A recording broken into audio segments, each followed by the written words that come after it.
Radhe Radhe friends, আজকে তোমাদের সাথে আমি শেয়ার করব যে ঘরেই তোমরা কিভাবে সস বানিয়ে নিতে পারবে, যেটা হবে খুবই স্পাইসি, টেস্টি আর খুবই হেলদি। তো দেখো, এখানে আমি গোটা গরম মশলা, স্টার, তারপরে লবঙ্গ সব কিছু নিয়ে একটুখানি গুঁড়ো করে নিলাম।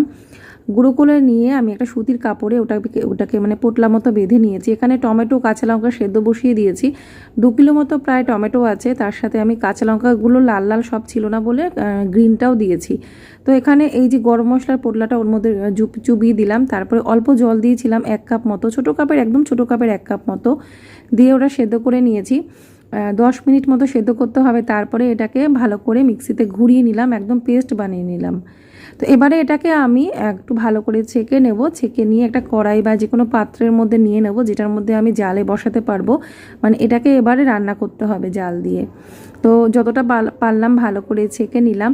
আর যে ছেঁকে নেওয়ার পরে যেটা বেরোবে সেটা তোমরা চাইলে তরকারিতে দিয়ে দিতে পারো বা এমনি যতটা পারবে ছেঁকে নেবে। তো ছেঁকে নিলে একদম স্মুথ হবে আর কি। তো দেখো, এবারে এটাকে আমি জাল বসিয়ে দিয়েছি। তো আমি ইন্ডাকশানে করছি, তোমরা যেখানে খুশি করতে পারো, ইন্ডাকশান, গ্যাস যেখানে খুশি। তো তারপরে এখানে আমি লঙ্কার গুঁড়ো দিলাম, গোলমরিচের গুঁড়ো দিলাম 1 চামচ মতো, লঙ্কার গুঁড়ো 1/2 চামচ মতো দিয়েছি।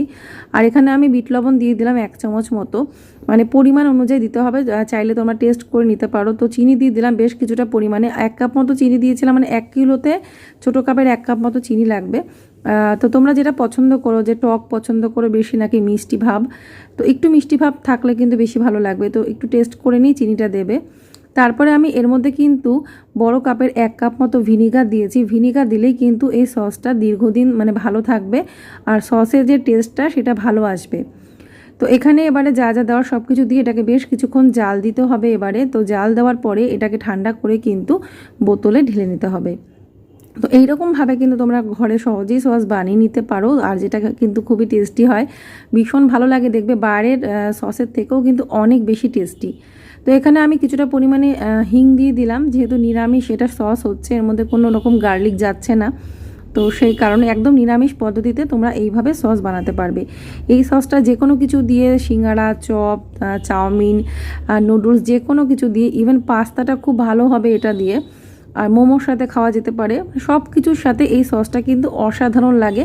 তোমরা শুধু একবার বাড়িতে ট্রাই করে দেখো। তো এটা আমি বানিয়েছি, তারপরে মানে কদিন খাওয়ার পরেই কিন্তু তোমাদের সাথে শেয়ার করলাম। ভীষণ টেস্টি সসটা, আমার এই বোতলের হাফ বোতল শেষও হয়ে গেছে। তো এই যে সসটা আমি ঘরে বানাবো সেটা অনেক আগে থেকেই প্ল্যান করেছিলাম, কিন্তু সময় করে উঠতে পারিনি। তো ফাইনালি দেখো বানিয়ে নিলাম, আর এইভাবে স্টোর করে রেখে দিতে পারবো এখন আমি ফ্রিজের মধ্যে। আর যখন ইচ্ছে, যখন পাস্তা বানাবো, আলুর পরোটা, যে কোনো কিছুর সাথে কিন্তু দারুণ হবে। আর পাস্তার ক্ষেত্রে বিশেষ করে অনেকটা পরিমাণে সস দিতে হয়, সেটা খুব কাজে লাগবে। কেমন লাগলো তোমরা অবশ্যই কমেন্ট করে জানিও।